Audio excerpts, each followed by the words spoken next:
Market related ആയിട്ടുള്ള ഏറ്റവും പുതിയ വീഡിയോയിലേക്ക് എല്ലാവർക്കും സ്വാഗതം. എല്ലാവർക്കും സുഖമെന്ന് കരുതുന്നു. ഇന്ന് നമ്മൾ വീഡിയോ തുടരുന്നത് പെന്നി സ്റ്റോക്കിൻ്റെ 5 വീഡിയോകൾ ചെയ്യണം എന്ന് പറഞ്ഞിട്ടുണ്ടായിരുന്നു. 5ാമത്തെ വീഡിയോ ആണ് നിങ്ങൾ കേൾക്കുന്നത്. നമ്മളെ സംബന്ധിച്ചിടത്തോളം ഇന്ന് നമ്മൾ പരിചയപ്പെടുത്തുന്ന കമ്പനി കനനി ഇൻഡസ്ട്രീസ് ആണ്. ആ കമ്പനിയുടെ ഏറ്റവും ചെറിയ രൂപത്തിലുള്ളൊരു വിശകലനം 1983 കമ്പനി സ്ഥാപിച്ചിട്ടുള്ളത്. അവർ ചെയ്യുന്ന ബിസിനസ് ഡയമണ്ട് സ്റ്റഡഡ് ആഭരണങ്ങളുടെ നിർമ്മാണമാണ്. അതുപോലെ തന്നെ ആ കയറ്റുമതിയും കൂടി ചെയ്യുന്നുണ്ട്.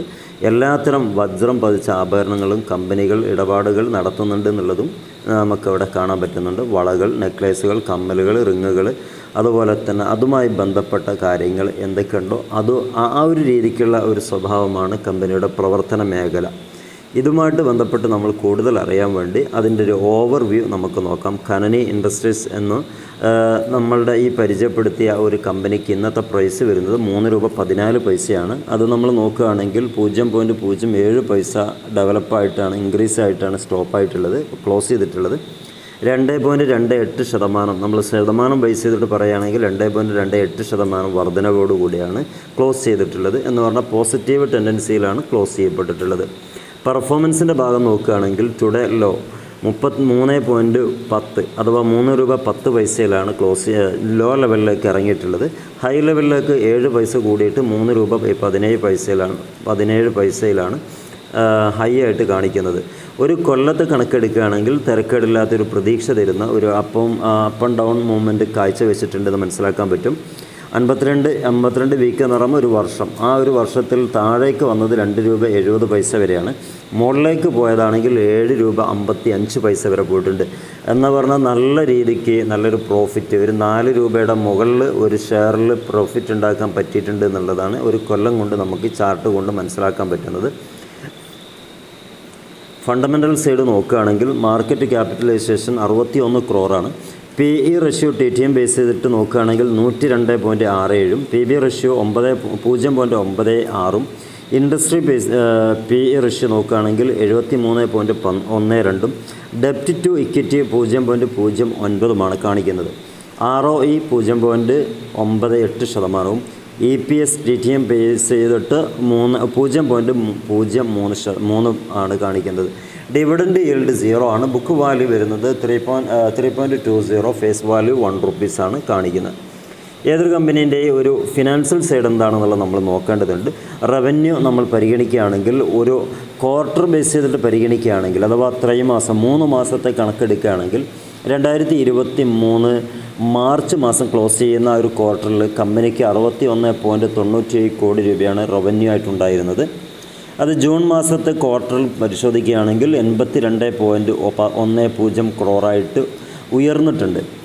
2023 സെപ്റ്റംബർ ക്വാർട്ടർ ക്ലോസ് ചെയ്യുമ്പം 65.71 കോടിയാണുള്ളത്. ഡിസംബർ മാസം 21 അഥവാ ഡിസംബർ ക്വാർട്ടർ ക്ലോസ് ചെയ്യുമ്പം 22.18 കോടിയും. നെക്സ്റ്റ് മാർച്ച് മാസം 24 അഥവാ ലാസ്റ്റ് ക്വാർട്ടറിൽ 53.75 കോടി രൂപയുടെ റവന്യൂ ഇവർക്ക് ക്രിയേറ്റ് ചെയ്യാൻ സാധിച്ചിട്ടുണ്ട്. ഇതേ റവന്യൂ തന്നെ നമ്മളുടെ വർഷം ബേസ് ചെയ്തിട്ട് നോക്കുകയാണെങ്കിൽ 2019 to 2023 വരെ 5 വർഷമാണ് നമ്മൾ പരിഗണിക്കുന്നത്. 2019 കമ്പനിയുടെ റവന്യൂ എന്ന് പറയുന്നത് 344 കോടി രൂപയാണ്. 2020 വരുമ്പം അല്പം ഒന്ന് വർദ്ധിച്ചിട്ട് 377 കോടി രൂപയിലേക്ക് എത്തിയിട്ടുണ്ട്. 2021 വരുമ്പം അല്പം ഒന്ന് ഡൗൺ സൈഡ് പോയിട്ടുണ്ട്, 312 കോടി രൂപയാണുള്ളത്. 2022 പോകുമ്പോഴും വീണ്ടും ഡൗൺ സൈഡാണ് കാണിക്കുന്നത്, 292 കോടി രൂപ. 2023 എത്തുമ്പം വീണ്ടും ഒന്നുകൂടി കുറഞ്ഞ് 271 കോടി രൂപയാണ് റവന്യൂ നമുക്ക് കാണാൻ പറ്റുന്നത്. ഇതാണ് 3 മാസത്തെയും അതുപോലെ തന്നെ വർഷാവർഷത്തെയും റവന്യൂ ബേസ് ചെയ്തിട്ട് നമ്മൾ സംസാരിച്ചത് നിങ്ങൾ കണ്ടതുപോലെ. ഇനി പ്രോഫിറ്റിൻ്റെ കാര്യം നോക്കാം. ക്വാർട്ടർ ബേസ് ചെയ്തിട്ട് പറയുകയാണെങ്കിൽ 2023 -0.01 പ്രോഫിറ്റ് വന്നിട്ടുള്ളത്. 2023 0.32 കോടി രൂപയാണ് പ്രോഫിറ്റ് വന്നിട്ടുള്ളത്. അഥവാ ആദ്യം നെഗറ്റീവായിരുന്നു, മൈനസായിരുന്നു. ഇപ്പോൾ അതിൽ നിന്നൊക്കെ റിക്കവറി ആയിട്ട് 0.32 കോടി രൂപ അവർക്ക് പ്രോഫിറ്റ് ബുക്ക് ചെയ്യാൻ പറ്റി.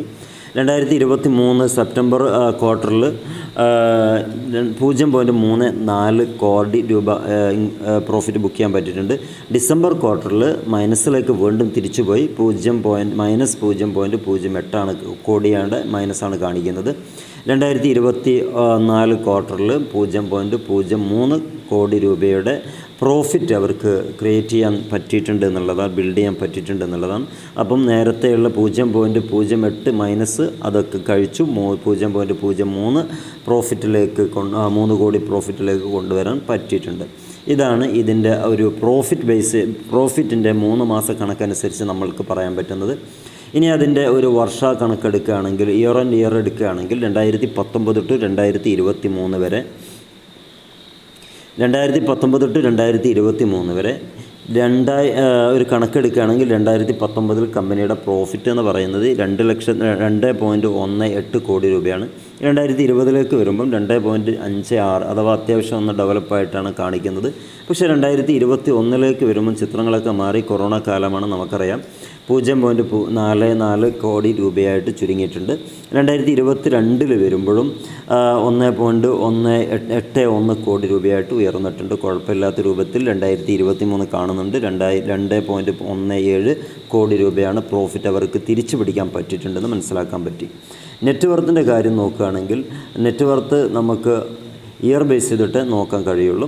ഇയർ ബേസ് ചെയ്തിട്ട് 2019 to 2023 വർഷത്തെ കണക്കെടുക്കുകയാണെങ്കിൽ 5 വർഷമാണ്. സ്റ്റെപ്പ് ബൈ സ്റ്റെപ്പായിട്ട് ഒരു സ്റ്റെപ്പ് എടുത്ത് വെച്ചതുപോലെ ഓരോ ഘട്ടത്തിലും നല്ല രീതിക്ക് ഇൻക്രിമെൻ്റ് ഉണ്ടായിട്ടുണ്ട് എന്നുള്ളത് ഈ ചാർട്ട് കാണുമ്പോൾ മനസ്സിലാകുന്നുണ്ടാവും. അത് തന്നെയായിരിക്കാം ഈ ഒരു ആർട്ടിക്കിൾ എഴുതിയ ആൾ ഈ ഒരു സ്റ്റോക്കിനെ കൂടി ആഡ് ഓൺ ചെയ്തിട്ടുള്ളത്. ഓക്കെ, നോക്കാം. 2019 ഈ വർഷത്തിൽ ഇവരുടെ നെറ്റ് വർത്ത് എന്ന് പറയുന്നത് 52.57 കോടിയും 2020 56.50 കോടിയുമാണ് കാണിക്കുന്നത്. 2021 56.45 എന്ന് പറഞ്ഞാൽ 5.0 നിന്ന് ഒരു 5%, 5 എന്ന് പറയുന്നത് കുറഞ്ഞിട്ടാണ് അവിടെ ചെറിയൊരു ശതമാനം ഡേ ഗ്രോത്താണ് ഉണ്ടായിട്ടുള്ളത്. 2020 വരും, 2022 വരുമ്പോൾ അതൊക്കെ ഒന്ന് മറികടന്ന് ഓവർകം ചെയ്ത് 58.80 കോടി രൂപയ്ക്ക് അവർക്ക് ബുക്ക് ചെയ്യാൻ അല്ലെങ്കിൽ ആ വെൽത്ത് ക്രിയേഷൻ നടത്താൻ പറ്റിയിട്ടുണ്ട്. അതുപോലെ തന്നെ 2023 വരും. കളർഫുള്ളായിട്ടുള്ള ഒരു ഡെവലപ്പിംഗ് അവരുടെ നെറ്റ് വർത്തിൽ ക്രിയേറ്റ് ചെയ്യാൻ പറ്റിയിട്ടുണ്ട്. 62.66 കോടി രൂപ അവർക്ക് നല്ല രീതിക്കൊരു ഉയർച്ച വന്നിട്ടുണ്ട്. ഈ ഒരു കണക്ക് നമുക്ക് മനസ്സിലാക്കുന്നത് 2019 നിന്ന് 10 കോടി രൂപയുടെ ഇൻക്രിമെൻറ്റ് 5 കൊല്ലം കൊണ്ട് നടത്താൻ ഈ ഒരു പെന്നി സ്റ്റോക്കിന് സാധിച്ചു എന്നുള്ളതാണ്. അത് നല്ലൊരു ശതമാനം നല്ല കാര്യം തന്നെയാണ്. ഇനി ഈ കമ്പനിയിൽ ആരൊക്കെയാണ് വിശ്വാസം അർപ്പിച്ചിട്ട് സ്റ്റോക്ക് ഹോൾഡ് ചെയ്യുന്നതെന്നുള്ളത് നോക്കാം. പ്രൊമോട്ടേഴ്സിൻ്റെ കയ്യിൽ 57.21% മാത്രമാണുള്ളത്. ബാക്കി തികച്ചും റീറ്റെയിൽ ആൻഡ് അതേഴ്സിൻ്റെ കയ്യിലാണ്. മ്യൂച്വൽ ഫണ്ടുകാരുടെ അടുത്തോ ബന്ധപ്പെട്ട ടീമിൻ്റെ അടുത്തോ ഒന്നുമില്ല. അപ്പോൾ പ്രൊമോട്ടേഴ്സ് നല്ല രീതിക്ക്, അഥവാ റീറ്റെയിൽ ആൻഡ് അതേഴ്സിൻ്റെ കയ്യിലുള്ളതിനേക്കാൾ കൂടുതൽ പ്രൊമോട്ടേഴ്സ് ഹോൾഡ് ചെയ്യുന്നുണ്ട്. സ്വന്തം കമ്പനിയിൽ വലിയ പ്രതീക്ഷ ആ കമ്പനി ഉടമകൾക്കുണ്ട് എന്നുള്ളതാണ് ഈ ഒരു ഇതുകൊണ്ട് നമുക്ക് മനസ്സിലാക്കാൻ പറ്റുന്നത്. അപ്പോൾ ഇത് താല്പര്യമുള്ള ആളുകൾ ഇതുമായിട്ട് ബന്ധപ്പെട്ട് കൂടുതൽ പഠിക്കുക, ശേഷം മാത്രം ഇതുമായി വാങ്ങണോ വിൽക്കണോ അക്യുമുലേറ്റ് ചെയ്യണോ എന്നൊക്കെ തീരുമാനിക്കുക. ഇതൊരു എഡ്യൂക്കേഷൻ പർപ്പസ് വീഡിയോ ആണ്, അവയർനെസ് വീഡിയോ ആണ്. നമ്മുടെ ചാനലിൽ നിങ്ങൾക്ക് തുടരാവുന്നതാണ്. ഇത്തരം കാര്യങ്ങളൊക്കെയാണ് നമ്മൾ ഡിസ്കസ് ചെയ്യുന്നത്. കൂടാതെ നമ്മളൊരു മെഗാ ഇവൻറ്റ് ചെയ്യുന്നുണ്ട്. അഥവാ ബിഗിനേഴ്സിനായ അല്ലെങ്കിൽ പഠിച്ചു വരുന്ന ആളുകൾക്ക്, പഠിക്കണമെന്ന് ആഗ്രഹിക്കുന്ന ആളുകൾക്ക് ഓഫ്ലൈനായിട്ടൊരു ഇവൻറ്റ് സെറ്റ് ചെയ്യുന്നുണ്ട്. താല്പര്യമുള്ളവർ കാണുന്ന ആ ഡിസ്ക്രിപ്ഷൻ ബോക്സിൽ കാണുന്ന ആ ഒരു വാട്സപ്പ് നമ്പറിൽ ജോയിൻ ചെയ്യുക. അതോടൊപ്പം തന്നെ നമ്മുടെ ഒരു അക്കൗണ്ട് ഓപ്പൺ ചെയ്യുക. ലാലിസ്ബിളുടെ അക്കൗണ്ട് ഓപ്പൺ ചെയ്യാൻ നിങ്ങൾക്ക് ഫ്രീ കോസ്റ്റാണ്, ഒരു പൈസയും ചിലവില്ല. ഓക്കെ, എന്നിട്ട് നിങ്ങൾ കോൺടാക്റ്റ് ചെയ്യുക. എല്ലാവരും സപ്പോർട്ടും നമുക്ക് ലഭ്യമാക്കാം. Wish you all the best. Good.